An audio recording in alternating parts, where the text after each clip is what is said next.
भाईंदर के lotus ground में माजी आमदार नरेंद्र मेहता ने संकल्प सभा रैली का आयोजन किया, जहां पर विशाल जनमेदनी उपस्थित रही। पानी देना था, लेकिन हमारे यहाँ के वर्तमान के नेता उसमें असफल रहे। जब हम काम करते 100 प्रकार के विघ्न आते, लेकिन उसका रास्ता निकाल के समय पे प्रकल्प होना चाहिए। आज मीरा भाईंदर की परिस्थिति यह है, जितना हम 2017 में पानी लाए थे उससे बड़ा तो नहीं, लेकिन 2 करोड़ लीटर पानी प्रतिदिन कम हो गया। और आज ये समय आया है कि मीरा भाईंदर में नए कनेक्शन बंद करने पड़े।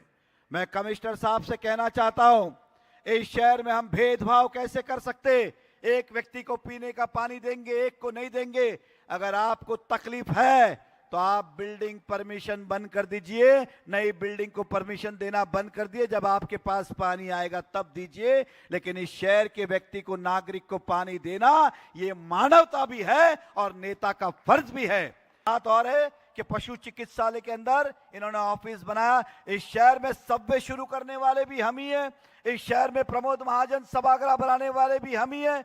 इस शहर में मीनाताई ठाकरे सभागृह बनाने वाले भी हम ही हैं। इस शहर के चौड़े रोड आप देख रहे हो, ये बनाने वाले भी हम ही हैं। वर्सोवा ब्रिज के ऊपर आप जो आज नया ब्रिज देख रहे हैं फाउंटेन होटल के पास, वो बनाने वाले भी हम ही हैं, कोई और नहीं है। हमने 5 साल में कितने बड़े बड़े काम किए आप सोचिए।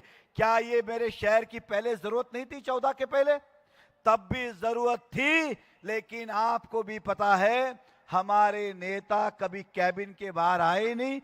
नारियल का फोड़ने, रिबन काटने, गणपति दर्शन करने, इसके अलावा कभी शहर को देखा ही नहीं। अगर देखा होता तो उन्हें समझता कि हमारी शहर की परेशानियां क्या है। आज हमारा शहर पिछले 5 सालों से रुक गया है।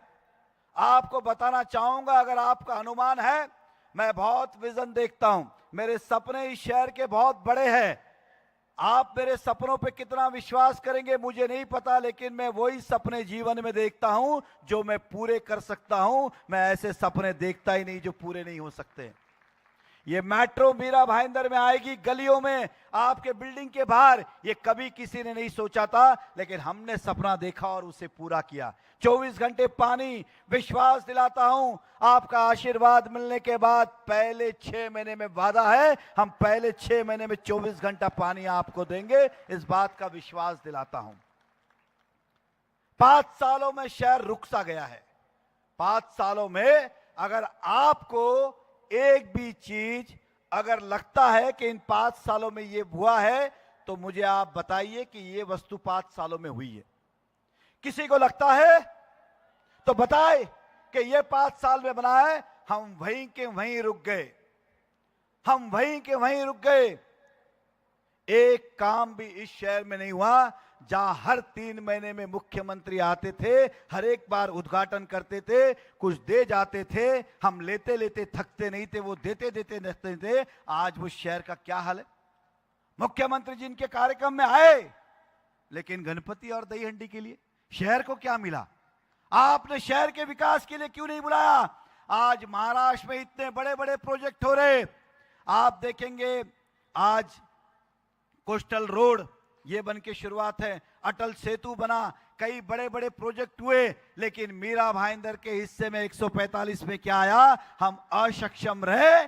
नहीं तो ये मीरा भाईंदर में, क्योंकि 2.5 साल में विकास की गंगा महाराष्ट्र में बही थी, लेकिन हम अक्षम रहे उस गंगा को मीरा भाईंदर तक लाने में। अब हमारा काम है कि उस बाधाओं को निकाल के वो गंगा मीरा भाईंदर तक लाके रहेंगे। इस 5 साल में जो शहर रुका है, मैं एक लाइन में करके उस बात को समापन करूंगा। कितना पीछे गया है? उदाहरण के तौर पे मैं हमेशा भाषण में कहता हूं कि अगर कल सुबह मेट्रो शुरू हो जाए और कल 24 घंटे पानी आ जाए तो मीरा भाईंदर के भाव बढ़ेंगे कि नहीं? कितने बढ़ेंगे? 15%। चलो 10% गिनते, 1000 रुपया बढ़ेगा कि नहीं? हाथ ऊपर करके बताए, बढ़ेंगे कि नहीं? बढ़ेगा। तो स्वाभाविक है, अगर एक फ्लैट 1000 रुपया का, एक 1,000 रुपया फुट बढ़ता है, 1,000 फुट का फ्लैट है तो 10 लाख रुपया बढ़ता है। अगर हम होते तो 2022 में मेट्रो शुरू हो चुकी होती और 2021 में 24 घंटे पानी आ चुका होता। आपके मकान की कीमत उसी समय 10 लाख बढ़ गई होती।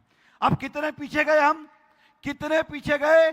एक मकान पे 10 लाख, एक बिल्डिंग में 50 मकान होते तो हर बिल्डिंग में 5 करोड़ रुपया हम पीछे गए। कितने? 5 करोड़। मीरा भाईंदर में 10,000 बिल्डिंगें हैं, एक बिल्डिंग में 5 करोड़, 10 बिल्डिंग में 50 करोड़, 100 बिल्डिंग में 500 करोड़, 1,000 बिल्डिंग में 5,000 करोड़, 10,000 बिल्डिंग में 50,000 करोड़। मेरे शहर की कीमत आज 50,000 करोड़ है, केवल एक गलती के लिए, नहीं तो मेरे शहर की वैल्यूएशन 50,000 करोड़ ऊपर होती। मोदी जी जब कहते हैं हमारा देश तीसरी आर्थिक व्यवस्था बने, इसका मतलब वही है कि हमारे देश की वैल्यूएशन जिस दिन बढ़ जाएगी, अमेरिका के डॉलर के भाव नीचे आ जाएंगे। इसीलिए तीसरी आर्थिक व्यवस्था हमें चाहिए। देश की चिंता मोदी जी कर रहे, महाराष्ट्र की चिंता फडणवीस जी कर रहे, हम कम से कम मीरा भाईंदर के 50,000 करोड़ की चिंता तो करें।